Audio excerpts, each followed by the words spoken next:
Hai sahabat BC, kembali lagi di podcast Bisikin, bincang informasi terkini. Kali ini saya Ria Alwali bersama teman saya Alun akan membahas mengenai Kementerian Keuangan Mengajar atau Kemenku Mengajar. Nah, di tengah-tengah kita saat ini sudah hadir dua narasumber. Yang pertama ada Kak Dwinanda Ardi dari Biro Komunikasi dan Layanan Informasi sebagai Koordinator Utama Kemenku Mengajar 5. Dan ada Kak Musinin Hussein dari Badan Cukai sebagai Koordinator Bidang Sekolah Kemenku Mengajar 5. Gimana, Kak? Kabarnya baik? Baik, alhamdulillah baik. Alhamdulillah. Nah, walaupun kita nih semuanya pakai masker, tapi aura positifnya tetap terpancar ya. Dan tidak menyurutkan semangatnya untuk berbagi informasi. Nah, kita mau tanya nih Pak, Kemenku Mengajar ini secara garis besar apa sih? Kemenku Mengajar singkatnya adalah kegiatan satu hari mengajar di sekolah yang dilakukan oleh para pegawai Kemenku di seluruh Indonesia dari berbagai unit eselon 1. Kegiatan ini inspirasinya itu dari mana sih, Kak, terbentuknya Kemenku Mengajar itu sendiri? Waktu itu tahun 2016 kita mulai kepikiran gimana caranya kita bisa membuat satu kegiatan yang bermanfaat bukan cuma buat pegawai Kemenku aja, tapi juga buat masyarakat gitu ya. Kemudian kita pikir dan punya ide untuk kalau kita datang ke sekolah tuh gimana gitu. Terus habis itu waktu itu dengan Bu Nunu, Bu Alfiani Basuki dari Biro Hukum Sekretariat Jenderal dan ada satu teman lagi Agil Wibowo dari Biro Umum. Kita coba pikirin konsepnya Kemenku Mengajar, terus kita coba sampaikan ini kepada Pak Wempi Saputra, sekarang Kepala Pusat Analisa dan Harmonisasi Kebijakan, dan juga Bu Adelina Sirait, sekarang di Central Transformation Office sebagai Chief, kemudian mendapatkan support dan dukungan. Nah, kemudian kita jadi mulai bisa bergerak di tahun 2016 itu sampai sekarang di tahun 2020 udah memasuki tahun yang kelima. Ya. Apa sih pentingnya Kementerian Keuangan Mengajar ini? Kalau dari view saya, Kemenku Mengajar 1 sampai 4 itu kan cuma SD. Jadi kita kayak memberi wawasan ke mereka bahwa cita-cita itu kalau dulu kita masih kecil itu kan pasti ngerasa cita-cita kita tuh cuma jadi guru, dokter atau polisi gitu. Ternyata ada loh banyak cita-cita lain yang bisa dicita-citakan oleh si anak tadi. Terus untuk pegawainya sendiri, pegawai Kemenku juga kayak saya dan kita semua kayak gini, ini adalah suatu wadah buat kita untuk bagaimana kita memberikan sesuatu buat negara ini. Mungkin di awal-awal dulu kita tidak tahu bagaimana sih cara kita untuk berbakti sama negara. Kita sudah dikasih berbagai fasilitas. Sebagai pegawai Kemenku kita mendapatkan berbagai banyak kelebihan dibanding yang lain gitu kan. Nah, ini adalah satu wadah yang bisa digunakan untuk kita berbakti kembali kepada negara. Dan beruntungnya Kak Ardi dan Kak Agil dan Bu Nunu waktu itu mengaplikasikan idenya itu dalam suatu bentuk Kemenku Mengajar ini. Oke, berarti targetnya tadi adalah pelajar SD sampai SMA. Itu untuk di seluruh Indonesia atau di mana aja? Kalau untuk Kemenku Mengajar 1 sampai 4 itu hanya SD. Dan kalau yang kelima ini baru kita buka sampai SMA. Itu di seluruh Indonesia ya, Kak? Iya. Atau ada lagi nggak di luar negeri gitu? Kebetulan saya kan koordinator bidang sekolah, jadi ada satu sekolah yang mendaftar, itu adalah sekolah Indonesia tapi dia lokasinya di Malaysia. Wow, semua yang ngajar pasti dari pegawai Kementerian Keuangan juga ya? Nah, kalau tadi kan juga ada disebutin ya, Kak, kalau pentingnya ini tuh nanti bakal membuka mata pelajar tentang Kementerian Keuangan itu sendiri. Nah, sebenarnya yang di-share ke pelajar ini apanya sih, Kak? Dari tugas, apakah tugas dan fungsinya atau apanya gitu? Ya, jadi sebetulnya ada banyak ya yang kita share. Pertama mulai dari tugas-tugas Kementerian Keuangan, karena kan tugas Kementerian Keuangan itu juga karena kita ada 12 eselon 1 sekarang itu juga beragam banget. Tugas-tugas Kemenku misalnya di perpajakan, di bea cukai gitu ya. Bahkan di bea cukai itu kan banyak juga masyarakat kita yang belum tahu kalau ada K9 di bea cukai, ada lab juga di bea cukai. Jadi itu kita memperkenalkan itu juga ke anak-anak sekolah dasar. Dan biasanya itu selalu dapat sambutan yang paling meriah ya Mas Husin ya kalau kita di sekolah itu ada K9 ya, pertunjukan K9 atau ada pertunjukan dari lab bea cukai gitu. Tapi selain itu sebetulnya kita juga mengajarkan nilai-nilai baik gitu ya, kayak misalnya patuh sama orang tua, terus rajin menabung gitu ya. Terus kemudian kita juga memberikan motivasi supaya mereka tuh berani bercita-cita. Tadi Mas Husin sudah sebutkan profesi itu sebetulnya ada jauh lebih banyak lagi di Kementerian Keuangan, bahkan ada banyak juga profesi di Kementerian Keuangan. Bener banget sih idenya, karena pasti banget ya. anak-anak zaman sekarang paling taunya cuman dokter, guru, polisi ya. Kita kenalkan nih, bea cukai, pegawai pajak. Nah, terus siapa aja sih yang boleh mendaftar sebagai relawan mengajar? Mungkin dari Kak Hussein? Kalau untuk relawan pengajar itu dari seluruh pegawai Kementerian Keuangan, jadi boleh mendaftar. Nah, kalau dari sekolahnya itu sendiri gimana Kak daftarnya?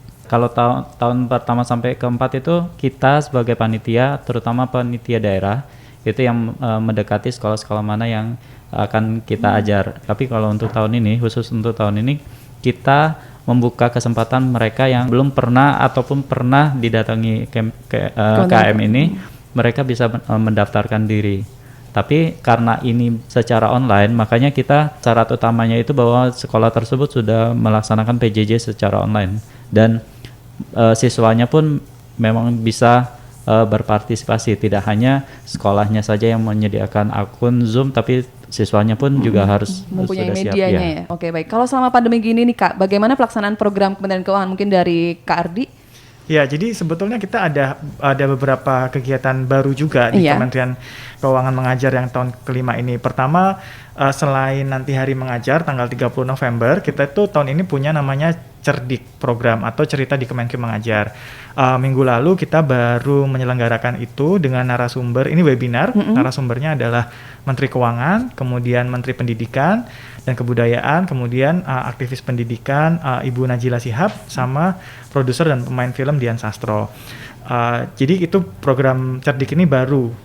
Tapi Cerdik itu selain yang webinar di YouTube, kita juga punya IG live seriesnya untuk Cerdik. Ada juga KMpedia gitu. Nah, jadi ada beberapa program baru yang sebelumnya nggak ada di tahun-tahun sebelumnya untuk Kemenkeu Mengajar, dan tadi disebutkan juga sama Mas Hussein, ini untuk pertama kalinya kita akan masuk ke SMP dan SMA juga. Bener banget, apalagi masa-masa remaja galau ya, mau nentuin cita-cita apa gitu kan.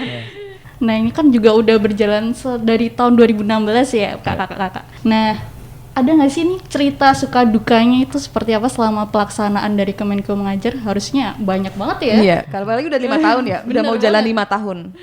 Kalau saya pribadi, karena saya baru join itu di KM2 dari beberapa kali ikut KM itu sendiri, banyak hal yang lebih banyak sukanya dibanding dukanya. Seperti Kak Ardi sempat bilang tadi ya, bukan duka sebenarnya, tapi banyak tantangan yang kita hadapi. Kalau misalnya secara tatap muka offline itu yang kita hadapi itu kan anak-anak SD ya, anak-anak SD mulai dari kelas 1 sampai kelas 6, dan itu berbagai macam rupanya, tingkah lakunya segala macam. Jadi waktu di tahun ketiga itu saya ikut di Kepulauan Seribu, ada satu anak yang nangis di kelas. Jadi itu banyak banget yang ya, selain ada anak yang nangis di sekolah itu juga ada anak yang ada kekurangannya, ada difabel. Nah itu salah satu bagaimana cara kita untuk mencoba untuk mendengar mereka. Jadi kalau selama ini kita sibuk sama pekerjaan kita cuma dengan rutinitas kita, makanya pada saat Kemenkeu Mengajar ini kesempatan kita untuk bergembira. Terutama pada saat offline itu kita bisa komunikasi langsung sama anak-anak, kita bisa bermain sama mereka. Selain bermain, kita bisa menanamkan hal-hal baik kepada mereka. Tidak melulu seperti Kak Ardi tadi bilang, tidak melulu hanya kita menjelaskan masalah tugas dan fungsi Kemenkeu Mengajar juga, tapi kita menanamkan nilai-nilai dari Kementerian Keuangan. Terus kita juga mengajak mereka untuk berani bercita-cita. Jadi kalau misalnya saya waktu itu juga pernah bilang ke mereka, saya dari kota kecil, dulu Palembang itu kota kecil, sekarang jadi kota besar. Saya tidak pernah membayangkan bahwa saya akan menjadi salah satu penjaga perbatasan Indonesia. Saya tidak pernah membayangkan saya bisa sekolah sampai ke Amerika. Itu cara kita untuk membangkitkan semangat mereka gitu. Makanya kita datang itu untuk membuka wawasan mereka bahwa kalian walaupun dengan segala keterbatasan ekonomi dan segala macamnya, itu bisa mendapatkan sesuatu yang lebih baik dan bisa merubah nasib keluarga. Wow, luar biasa. Nah, kalau misalnya kan nih pegawai Kementerian Keuangan pastinya datang nih ke sekolah-sekolah untuk menginspirasi. Nah, ada nggak sih malah justru kita yang diinspirasi balik sama pelajar-pelajarnya? Mungkin dari pengalaman Kak Ardi? Iya, karena kan sebetulnya kita belajar. Saya kan bukan guru profesinya, jadi saya jadi tahu nih kalau pas saya ngajar itu susahnya kan jadi guru, apalagi kalau guru anak-anak di kelas kecil, kelas 1, kelas 2, kelas 3 itu kan mereka ada satu yang lari-lari, ada satu yang nangis, ada satu yang berantem gitu. Kesabarannya diuji gitu ya. Kesabarannya diuji gitu. Terus terus ketemu sama teman-teman dari universitas salah satu yang lain juga gitu. Jadi kita bareng-bareng nih memikirkan sebelum hari mengajar itu kita nanti ke sekolah mau ngapain gitu. Sebetulnya kalau waktu offline itu ada lebih panjang ya persiapannya, dan aktivitasnya juga lebih panjang karena kita harus persiapan upacara juga gitu kan. Kemudian biasanya sekolah ada kasih pertunjukan juga sebelum kita masuk ke kelas, dan nanti pas udah pulang, pas jam pulang itu ada closing juga, misalnya ada menerbangkan pesawat cita-cita gitu. Jadi itu sih sebetulnya serunya. Jadi kita bisa tahu nih pengalaman-pengalaman anak-anak, terus apa yang ada di pikiran anak-anak melalui pesawat cita-cita itu tadi ya. Luar biasa. Nah, kalau misalnya ini kan tadi relawan, ada nggak sih biaya yang dikeluarkan atau ada nggak sih yang membiayainya dari Kementerian Keuangan Mengajar ini dari tahun pertama hingga tahun kelima ini? Kita kegiatannya kerelawanan, jadi non APBN. Jadi kayak tadi Mas Husen menyampaikan kalau ngajarnya di Lampung, ngajarnya di kerjanya di TBK, ngajarnya di Lampung, maka tiketnya pakai biaya sendiri. Tahun lalu saya juga kebetulan ngajarnya di Denpasar. Kalian liburan tuh kayaknya. Liburan itu juga pakai biaya sendiri. Jadi kita kegiatannya masih menggunakan biaya dari relawan yang terlibat. Untuk kalau cerita yang lucu-lucu gitu gimana? Misal kita ngajarnya sehari, ternyata siswa-siswanya nggak mau ditinggal, maunya jadi 1 semester gitu ada 1 semester. Ya nggak juga gitu. Kuliah kali ya 1 semester. Ya kalau misalnya beruntungnya kita sebagai pegawai bea cukai kan pakai seragam, jadi pas masuk kelas itu langsung atensi dari anak-anak itu luar biasa mereka. Ada saya masuk satu kelas itu yang anak-anak waktu itu saya bukan ngajar di satu kelas itu karena ada pergantian. Kalau waktu offline itu ada pergantian ya, ada pergantian ngajar, misalnya dari kelas 1 kita gantian ke kelas 3. Nah, waktu itu saya cuma lewat doang, terus ada anak-anak itu yang masuk kayak narik-narik kaki. Kakinya itu ditarik sampai jangan keluar Pak, jangan keluar, di sini aja kayak gitu. Ketagihan kayaknya diajar Kang Husen ya. Tolong ajar kita, jadi guru kita aja gitu. Ya kayak gitu. Terus pernah juga waktu misalnya jalan-jalan ke Ancol bukan beberapa tahun, kesannya lama banget.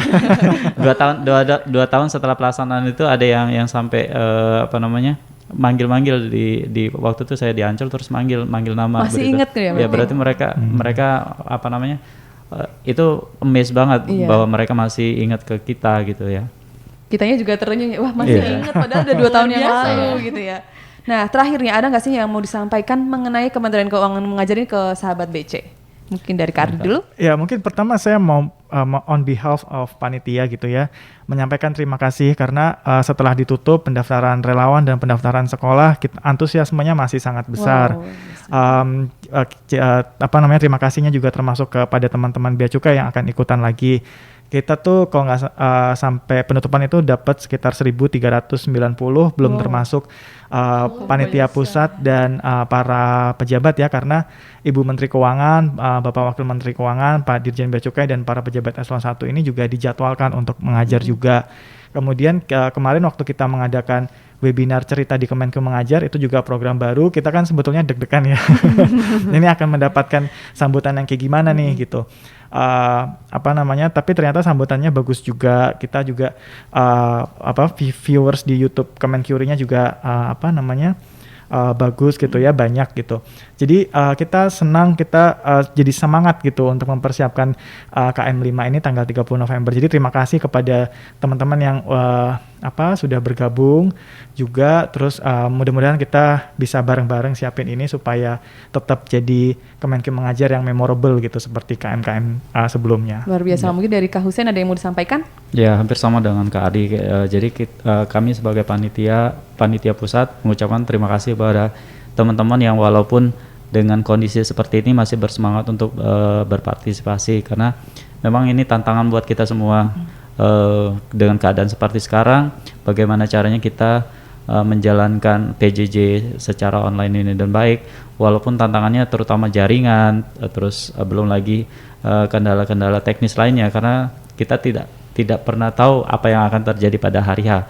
Makanya kita juga minta support dari seluruh pegawai Kementerian Keuangan dari Sabang sampai Merauke untuk doanya agar acara ini dapat berjalan dan baik dan berjalan dan lancar dan tetap memberikan arti penting buat baik itu kepada para siswa maupun kepada para pegawai Kementerian Keuangan sendiri gitu. Luar biasa. Nah, tadi itu informasi yang menarik ya.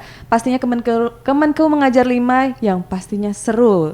Apalagi di PJJ sekarang ini ya, di tengah-tengah pandemi mungkin banyak yang bosen. Akhirnya ada Kementerian Keuangan Mengajar untuk mengisi hari-hari para pelajar. Nah, untuk informasi lebih lanjut mengenai Kementerian Keuangan dapat mengunjungi akun Instagram @kemenkumengajar. Saya Ria Alwali dan teman saya Swasti Kalung, sampai jumpa kembali di podcast kami selanjutnya dan jangan lupa subscribe channel YouTube Kanal BCTV untuk update terus informasi terkini. Bye.